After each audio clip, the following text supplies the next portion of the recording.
Now, if we go to the book of Revelation, and we believe that chapter 4 through chapter 19 deals with the tribulation period, chapters 2 and 3 deal with the 7 churches of Asia, or the 7 time frames and time periods of the dispensation of the church age.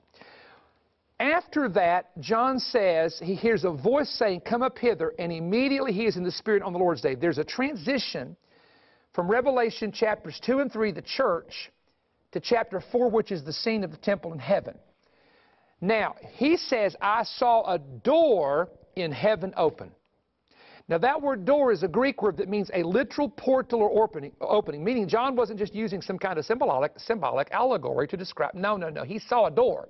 He saw an opening, and he was caught up into that opening. Now, once you pass through the door, then the door is shut. That's why you have in the parable of the 5 wise virgins, they enter into the bridal chamber, and the door is shut. So watch this. "Enter into your chambers and shut the doors about thee." Now, why are you entering into your chamber, your secret place, and shutting the door about thee? "For a little moment, till the indignation be past." Now, indignation is a word that is used, Daniel 11:36, representing the indignation of God, or the wrath of God, or the judgments of God that are going to be poured out on the earth.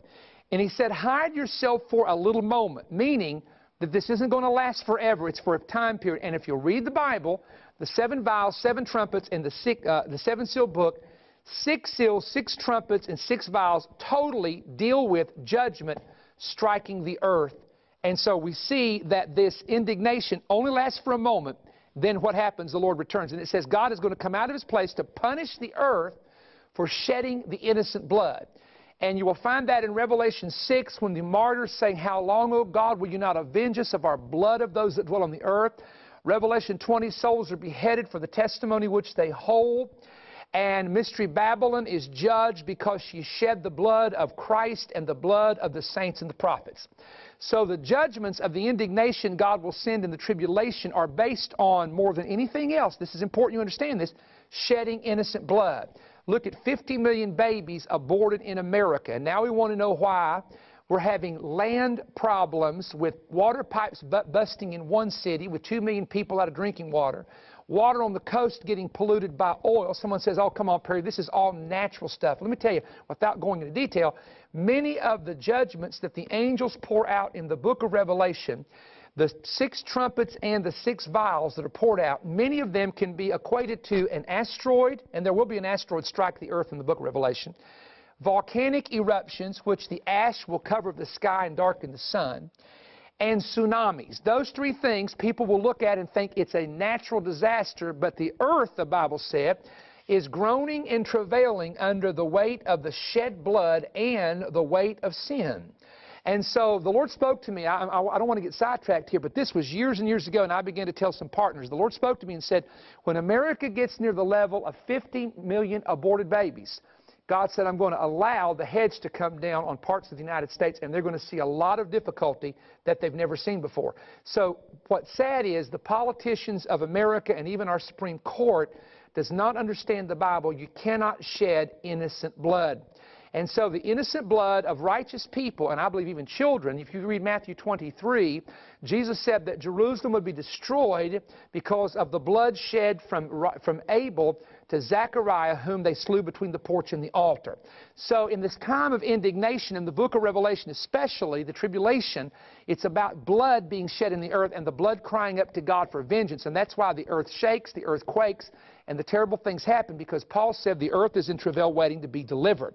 So when you read, let me say this, when you read again Isaiah chapter 26, verses 19 through verse 21, it absolutely tells you that when the dead are raised, that the righteous are going to go into a chamber and be hidden until the indignation be past. So if the tribulation is 7 years in length, first 42 months is the wrath of the Lamb, last 42 months is called the wrath of God, then we can understand that the righteous have to be in heaven. Jesus said, where I am, there you may be also.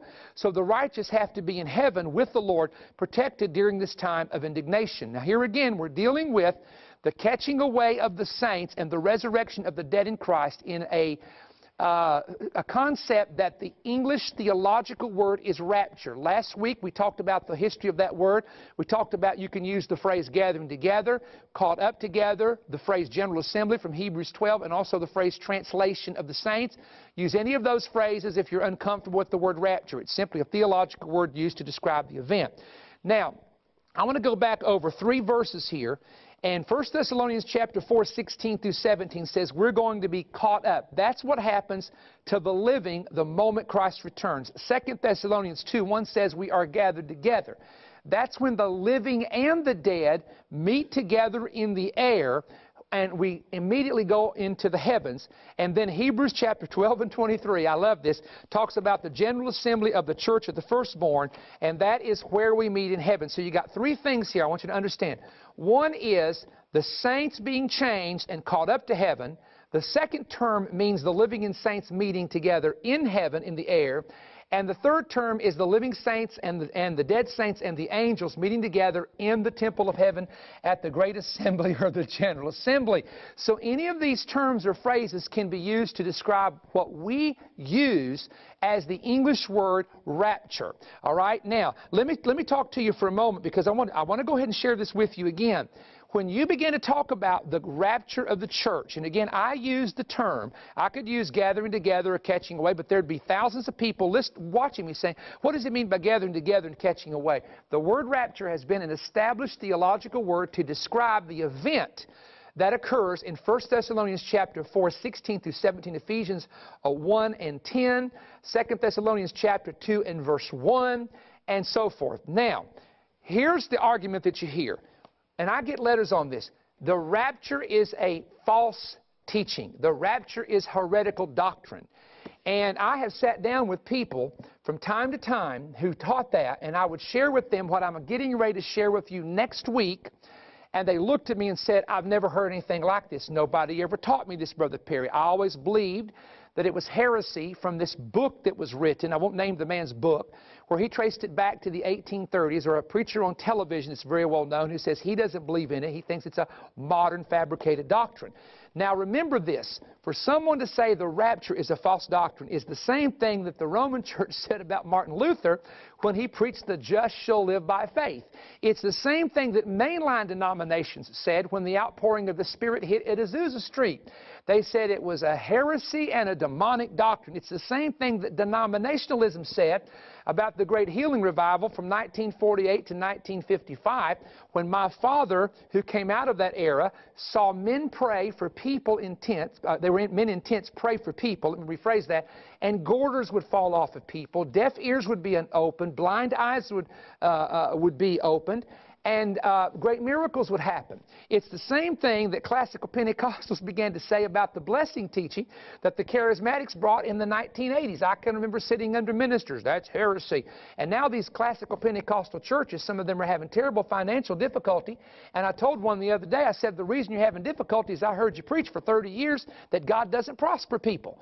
Now, how can you expect to have the blessing of God when you're not telling people God will bless them for their giving? And I'm not trying to rebuke anyone here. I'm simply making an observation. Well, now the preterists and other organizations are telling us that we don't know what we're teaching. We're teaching heresy. We're teaching false doctrine because we're teaching about a rapture of the church. And I will just simply say to you that there is a reason why this teaching resurfaced when it did. How often have I heard somebody say, well, it was in the 1800s that the teaching of the coming of the Lord resurfaced? Well, duh. There's a reason that it resurfaced in the 1800s. Are you ready for this? Why from the 4th century all the way to the 1800s, Matthew Henry, Adam Clark, James Fawcett and Brown, why are these men who wrote these great commentaries don't do a lot of teaching on the coming of the Lord? You want the answer? Here's the answer. Because in the prophecies of the Bible, there's a man called the Antichrist that has to come to Israel, and the Jewish people have to be living in Israel at the time the Antichrist comes, and the Jewish people have to flee out of the city of Jerusalem, and the Jewish people have to be in control of Israel and in control of the city of Jerusalem for the prophecies to begin to come to pass. And from the 4th century to the 1800s, there was no nation of Israel. There were no Jewish people controlling the nation of Israel. There was no reestablishment of the Jews returning from the nations of the earth. There was no city of Jerusalem. It was under Turkish occupation. The Turks had it from 1517 to 1917. Now, You pray tell me, how is anybody supposed to get up and preach the coming of Jesus Christ for the saints and the resurrection of the dead when the coming of the Messiah for the saints and the resurrection of the dead are linked to Israel being a nation, Jerusalem being the capital, the Jews returning from around the world,